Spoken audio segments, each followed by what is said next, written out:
Well, I think I was surprised that her view of colonisation is so limited. I mean, there is no mistake that um, First Nations people in Canada, uh, America, New Zealand, and Australia all suffer from similar social circumstances, right? That is not a coincidence.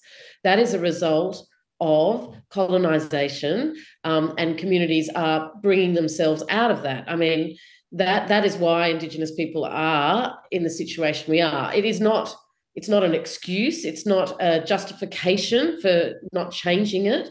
But a lot of the things we see are symptomatic of a process of colonisation that's removed people's economic base, their land.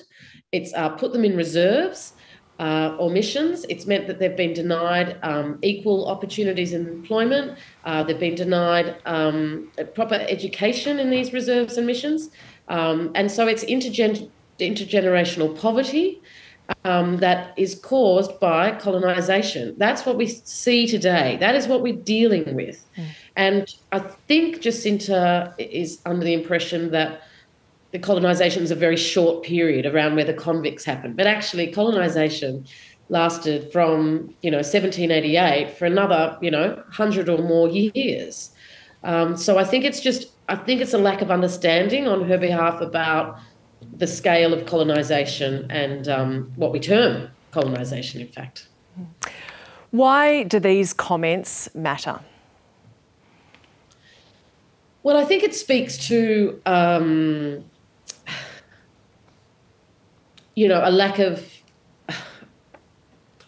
understanding, I suppose I must say, about the history of this country and why we are at the moment we are at.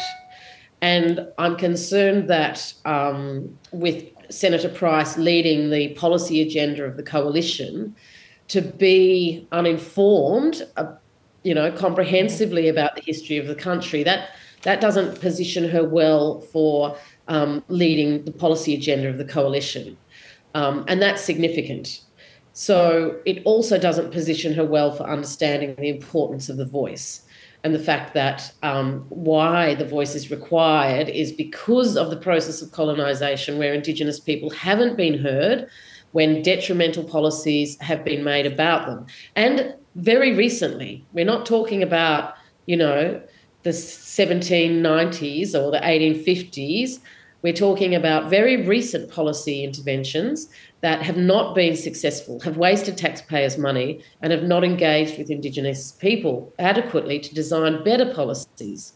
So we're talking about a big sweep of history that goes from 1788 to now. It's not an excuse for changing things. We do have crisis in our communities that we need to address, but we need that with thoughtful policy that takes into account the historical and environmental consequences of our history of our nation.